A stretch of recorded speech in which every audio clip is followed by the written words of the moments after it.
ಎಲ್ರಿಗೂ ನಮಸ್ಕಾರ. ಮಾಧ್ಯಮದವ್ರಿಗೆ ಮೊದಲನೇದಾಗಿ ಧನ್ಯವಾದ ಹೇಳಕ್ಕೆ ಇಷ್ಟಪಡ್ತೀನಿ.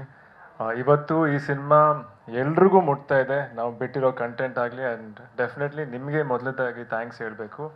ಆ್ಯಂಡ್ ಫಸ್ಟ್ ನಾನು ಬ್ಯಾಂಗಲ್ ಬಂಗಾರಿ ಸಾಂಗ್ ಬಗ್ಗೆ ಹೇಳ್ತೀನಿ. ಇವತ್ತು ತುಂಬ ಜನ ರೀಲ್ಸ್ ಮಾಡಿದ್ದಾರೆ, ಚಿಕ್ಕ ಮಕ್ಕಳು, ವಯಸ್ಸಾದವರು, ಜಿಮ್ಗಳಲ್ಲಿ ಎಲ್ಲ ಥರದ ಜನ ಸಾಂಗ್ನ ಇಷ್ಟಪಟ್ಕೊಂಡು ಡ್ಯಾನ್ಸ್ ಮಾಡ್ತಿದ್ದಾರೆ. ಅದನ್ನು ನೋಡೋಕ್ಕೆ ತುಂಬ ಖುಷಿ ಆಗುತ್ತೆ. ನಿಜವಾಗ್ಲೂ ಅವ್ರಿಗೆಲ್ಲ ಏನು ಹೇಳಬೇಕಂತಲೇ ಗೊತ್ತಿಲ್ಲ. ಬಟ್ ಡೆಫಿನೆಟ್ಲಿ ಅವರೆಲ್ಲರೂ ನಮ್ಮ ಮನಸ್ಸಲ್ಲಿ ಇರ್ತಾರೆ. ಆ್ಯಂಡ್ ಈ ಸಿನಿಮಾನ ಖಂಡಿತ ನೀವೆಲ್ಲರೂ ಎಂಜಾಯ್ ಮಾಡ್ತೀರಾ.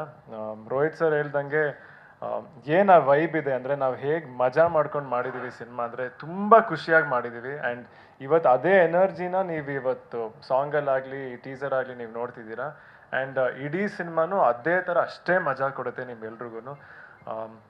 ಸರ್ ಹೇಳಿದ್ರು ಸ್ಟ್ರಿಕ್ಟ್ ಆಫೀಸರ್ಸ್ ಥರ ಇಬ್ಬರು ಕೆಲಸ ಮಾಡಿಸಿದ್ದೀನಿ ಅಂತ. ಬಟ್ ಇವಾಗ ನಿಮಗೆ ಸ್ಕೂಲ್ ಅಥವಾ ಕಾಲೇಜಲ್ಲಿ ಫೇವ್ರೆಟ್ ಟೀಚರ್ಸ್ ಅಂತ ಇರ್ತಾರಲ್ಲ, ಸೊ ಆ ಥರ ನನ್ನ ಫೇವ್ರೆಟ್ ಟೀಚರ್ಸ್ ಇವರು ಚೆನ್ನಾಗಿ ಪಾಠ ಕಲಿಸಿದ್ದಾರೆ ನನಗೆ. ಅದಕ್ಕೆ ನಾನು ಕೂಡ ಚೆನ್ನಾಗಿ ಮಾಡಿದ್ದೀನಿ.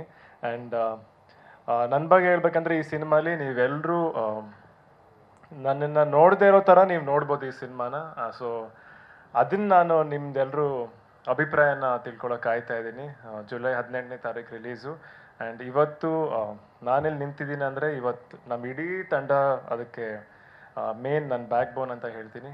Ashwini aunty and of course Jayanna sir, Karthik sir, Boganna ಅವರು, ಯೋಗಿ ಅವರು, ಪ್ರತಿಯೊಬ್ಬರೂ ಎಲ್ಲರೂ ಸೇರಿಕೊಂಡು ಇವತ್ತು ಒಂದು ಶಕ್ತಿಯಾಗಿ ನಾವು ಜೊತೆಗೆ ನಿಂತಿದ್ದೀವಿ. ಆ್ಯಂಡ್ ಇಂಡಸ್ಟ್ರಿ ಕೂಡ ಇದೇ ರೀತಿ ಇರಬೇಕಂತ ನನ್ನ ಅಭಿಪ್ರಾಯ. ಎಲ್ಲರೂ ನಾವು ಒಟ್ಟಿಗೆ ಸೇರಿಕೊಂಡ್ರೆ ಕನ್ನಡ ಇಂಡಸ್ಟ್ರಿಲಿ ತುಂಬ ಅದ್ಭುತವಾದ ಕಂಟೆಂಟ್ ಬರ್ಬೋದು. ಆ್ಯಂಡ್ ತುಂಬ ದೊಡ್ಡ ಮಟ್ಟಕ್ಕೆ ನಾವು ಎಲ್ಲರೂ ಸೇರ್ಕೊಂಡು ತೊಗೊಂಡೋಗ್ಬೋದು ಅಂತ ನನ್ನ ಆಸೆ.